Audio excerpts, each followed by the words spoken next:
Messieurs, bonsoir. Merci de nous recevoir chez vous. C'est avec beaucoup de plaisir que nous recevons Amadou Gallo Fall, qu'on ne présente plus. Gallo, bonsoir. Bonsoir. Alors, vous êtes le président de la Basketball Africa League. Rappelez-nous un peu, c'est quoi la Basketball Africa League? Alors, la Basketball Africa League est une ligue des champions de basketball, un partenariat. À l'autre de ce qui se fait en football. Voilà, on pourrait dire. Et puis, c'est un partenariat entre la FIBA et la NBA. Pour la première fois, la NBA lance une ligue professionnelle en dehors de l'Amérique du Nord, et c'est en Afrique que ça se passe. Et je pense que cela atteste de l'immense potentiel que nous voyons en Afrique pour non seulement continuer à développer le basketball, mais à construire une véritable industrie à travers autour du basket. Voilà, on va un peu parler de ça, construire une industrie autour du basket avec les infrastructures et même pour le football, hein, le business du sport en général. Mais d'abord, vous en êtes à la deuxième édition de cette Ligue des champions, je vais moi l'appeler ainsi, de basket. C'est la deuxième édition, comment ça se passe, où ça se passe, donnez-nous des détails. Alors, dites-nous tout. Absolument. D'abord, nous allons construire sur la première édition, qui a été vraiment historique, très très bien réussie à Kigali, où nous avions, à cause de la pandémie, déplacé nos 12 équipes. La Basketball Africa League est composée de 12 équipes qui viennent de 12 pays africains. Alors, nous avions amené toutes les 12 équipes à Kigali dans une bulle sanitaire complète. Et on a joué, et Monastir, qui était champion d'Égypte, ont gagné le tournoi face à l'US Monastir de la Tunisie. L'AS Douane était le représentant du Sénégal. Alors pour cette deuxième édition... vous êtes à Dakar? Nous sommes à Dakar, mais aussi la nouveauté, c'est que nous allons jouer sur une période de 3 mois. Au lieu de l'année dernière, là où on avait joué sur 3 semaines, là on va jouer sur 3 mois. On lance à Dakar du 5 au 15, à Dakar Arena, 15 mars. Et puis après, on va au Caire du 9 au 19 avril. Après les top 8, les meilleures 4 équipes de chaque conférence. On a 2 conférences de 6 équipes. Une conférence qu'on a nommée Sahara qui commence ici à Dakar, à Dakar Arena. Et l'autre conférence du Nil qui va se jouer en Égypte, au Caire. Alors, à l'issue de ces compétitions de conférence, les 4 meilleures équipes avancent, se qualifient pour les finales, les phases finales et les playoffs qui vont se dérouler à Kigali du 21 au 28 mai à Kigali Arena. Donc, pour la première phase, c'est dès samedi prochain. Le 5, c'est samedi. Absolument, c'est dans 3 jours. Et vous appelez le public à venir supporter? Je viens juste du campus de l'UCAD au terrain du Duc. Mais justement, c'est le Duc est le représentant du Sénégal pour cette phase finale. Absolument. Vous avez parlé de l'AS Douane l'année dernière. C'est le Duc qui, cette année, représente le Sénégal. Donc, c'est le champion du pays qui représente donc, qui porte les drapeaux de sa nation, de son pays. Absolument. Et aussi, vraiment, tous les pays d'Afrique ont une opportunité de participer à cette compétition. C'est vrai que nous avons... C'est vrai que vous avez parlé de 12. Si vous dites que tout le monde a la possibilité de participer, comment ça se passe? Alors, pour les nous avons désigné 6 pays, d'où les champions sont qualifiés automatiquement. Ces pays sont le Sénégal, c'est des pays à forte tradition de basketball. Le Sénégal, l'Angola, le Nigeria,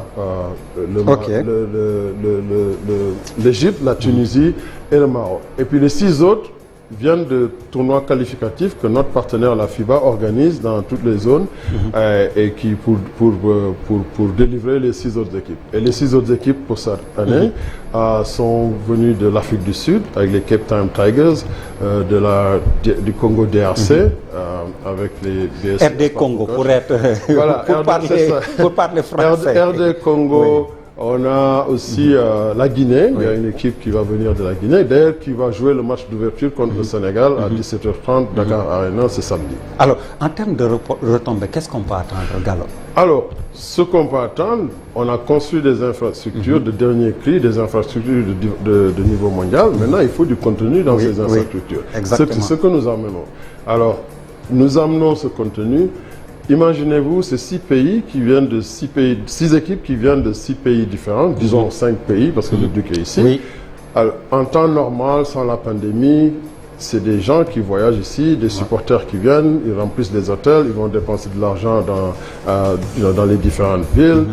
C'est du transport aérien, c'est du transport sur place. À l'Arena, c'est des emplois pour ceux qui font la sécurité, ceux qui font pour les traiteurs. Et bon, il y a tout un ensemble, c'est tout un écosystème qui est activé à travers cette ligue. Et aussi, sans compter que pour nous positionnons cette ligue comme une ligue de divertissement où la musique, la mode, l'art, la culture vont s'intégrer. Nous sommes heureux d'accueillir le grand frère Youssou N'Dour ce dimanche, ce samedi du moins, et on va faire, comme vous voyez, au Staples Center ou Madison Square Garden, il y aura du beau monde tout autour du terrain, il y aura de l'entertainment, et il y a des grands artistes qui vont se produire avant pour vraiment enflammer Dakar Arena. Nous attendons un grand public. Donc c'est pour ça que vous parlez de construire une industrie autour du basket, c'est tout cela. Absolument. Alors, le sport et le divertissement contribuent pour des milliards et des milliards de dollars dans les économies des pays. Mais c'est jusqu'ici concentré dans les pays de Oui, de l'Afrique a la part marginale. Voilà, l'Afrique ne fait qu'exporter son talent. Notre ligue veut retenir une partie de ce talent, mais aussi que ce talent puisse se monnayer ici même. Les meilleurs partiront parce que nous avons tellement de talent que nous allons continuer à exporter du talent. Mais je connais tellement de jeunes qui sont extrêmement talentueux en basket, mais ils partent à l'aventure dans des pays où il n'y a même pas de basket. Si on arrive, et ce que l'effet d'entraînement ici, c'est que les différents championnats vont devenir plus forts. Je commence à voir des jeunes Sénégalais qui ont joué en Amérique, qui reviennent et jouer dans le championnat national. Cheikh Bamba Diallo, c'est un exemple. Il a joué à l'AS Douanes l'année dernière. Après son premier match, il a été appelé en équipe nationale. Maintenant, il est international. Thierno Ibrahima Niang a joué en Amérique. Je vois énormément de jeunes. Mo Faye de l'AS Douanes s'est révélé à la Basketball Africa League. C'est ce que cette ligue va faire. Maintenant, ça va entraîner vraiment une conséquence, c'est que le championnat du Sénégal va devenir professionnel dans un très court temps. Plus attractif donc également. Absolument, parce que quand on attire du talent, on devient plus attractif. On va être mieux organisé parce que les équipes qui viennent dans la Basketball Africa League, on les prend complètement en charge et on est très intéressé pour les entourer en termes d'expertise, en termes de capacité, que ce soit avec les entraîneurs, les administrateurs, ceux qui font le marketing de ce sport. Et c'est exactement la raison pour laquelle nous disons que nous allons soulever tout l'écosystème de notre sport à travers cette ligue. Vous avez assisté au dernier tournoi qualificatif à la Coupe du Monde des Lions. Vous avez regardé Oui, le match? absolument. J'étais tous les jours là-bas. Oui, vous étiez tous les jours là-bas. Comment est-ce que vous voyez l'équipe du Sénégal? Nous avons des chances d'aller en Coupe du Monde? Nous avons une équipe jeune. Nous avons une équipe qui continue de se construire avec un talent extraordinaire. Le talent a toujours existé dans nos équipes nationales et je vois le travail qui s'était fait à Kigali. On a perdu en demi-finale contre la Côte d'Ivoire, mais je n'étais pas surpris parce que c'est des jeunes extrêmement talentueux, mais pour la première fois, c'était leur première expérience. Et ils vont continuer à gagner de l'expérience. Je n'ai aucun doute que dans quelques années, ça va être une équipe très très très forte. Mais on patiente depuis longtemps pour le retour du titre continental. Comment ça s'explique? Vous venez de citer ici quelques identités remarquables, les Gorgui Sy Dieng qui font les beaux jours de la NBA. Pourquoi le Sénégal a du mal à renouer avec Gamkou? C'est le sport, c'est la compétition, les autres se bonifient aussi. Tu sais, il y a eu un moment où, en Coupe d'Afrique, c'est sûr que si tu vas compter sur le podium, c'est le Sénégal, c'était l'Angola, c'est peut-être la Côte d'Ivoire parfois, ou l'Égypte. Maintenant, il y a 6-7 équipes. Vous voyez le Sud-Soudan ici, c'est la seule équipe qui n'a pas perdu. Et cette année était leur première participation dans l'histoire du championnat d'Afrique de basketball. Mais ça également, comment ça s'explique? Parce que du travail. Luol Deng, qui vient juste de prendre sa retraite après 13 ans de carrière, 2 fois All-Star avec les Chicago Bulls, est retourné dans son pays, il est président de la fédération, et celui qui organise tout, il recrute les joueurs, et c'est du travail. Quand on est organisé, et surtout quand on met de l'expertise technique autour de la plateforme, les résultats suivent. Les résultats viendront, c'est-à-dire que c'est le sport, il faut savoir respecter aussi tous les autres compétiteurs. C'est comme au football. Maintenant, on est champion d'Afrique. Et ça fait combien de temps qu'on courait là-dessus? Moi, j'étais là, Caire 86 et tout ça. Mais on a continué à persévérer. Le talent a continué à se développer. Maintenant, les infrastructures, il faut aussi qu'on pense à l'infrastructure, à l'aspect expertise locale des entraîneurs, des administrateurs qui continuent à travailler sur ce domaine. Et on va retrouver le titre. Alors, pour revenir un peu à ce qui vous amène, la Ligue de basket africaine, en termes de logistique, qu'est-ce qui a été mis en place pour permettre aux supporters de rallier Diamniadio, qui n'est pas la porte d'à côté également? Comme je le disais tout à l'heure, je viens juste du campus de l'UCAD, où le comité des supporters, le DUC a toujours été connu. J'ai joué au DUC il y a longtemps. Les supporters ont toujours été vraiment un sixième membre de l'équipe parce qu'ils sont organisés, ils sont hyper passionnés et ils ont fait pareil. J'ai fait une rencontre avec les 12e Gaïndé, ces comités de supporters du DUC, Allez Casa, on veut tout le monde dans la salle. On veut une atmosphère de fête. On est en train de parler avec les clubs, les écoles, vraiment pour drainer du monde à Dakar Arena parce que c'est une belle infrastructure, il faut la faire vivre. Bon, je me rappelle en 2019, la finale de l'Afro-Basket féminin, où c'était rempli. C'est ce que nous voulons faire, mais surtout vraiment faire la fête, continuer à inspirer cette prochaine génération de jeunes aspirants basketteurs et même aussi des gens qui ne sont pas forcément des mordus de basket. Parce que c'est ce que je disais tout à l'heure, on va avoir de l'entertainment dans la salle qui vont attirer des supporters de tout âge et de toute origine. Vous avez rencontré Youssou N'Dour tout à l'heure. Lui, il doit avoir la recette pour remplir l'arena. Non, il nous a donné... Qu'il l'a rempli à ras-bord. Donc, qu'est-ce qu'il vous a donné comme astuce? Non, on en a parlé en long et en large. C'est un grand fan de basketball et il y a une vision qu'il a de l'Afrique et puis de notre pays qui doit continuer à aller de l'avant. Et c'est un représentant moi, je parle même au-delà de l'Afrique, de toute la diaspora noire, parce que ce qu'il a pu créer en tant qu'ambassadeur de ce pays, il a un genre qui est partout connu, un représentant qui est partout connu, et aussi créer un groupe de presse. Et tout ça, ce sont des exemples que nous continuons à montrer, même à nos joueurs. Et là, on a l'Académie CID, quand on parle à nos jeunes, c'est de leur dire que certainement, un grand pourcentage d'entre eux n'iront pas à NBA, mais ils pourront tous avoir des diplômes, aspirer à vraiment être des citoyens qui vont contribuer de manière positive à l'émergence et au développement non seulement de leur pays, mais de l'Afrique. Alors Youssou, c'est un grand champion et je suis très heureux de pouvoir compter sur lui pour être à Dakar Arena ce samedi. C'est à partir de quelle heure? C'est à partir de 17h30, mais nous avons une fan zone qui va être ouverte à partir de 14h30.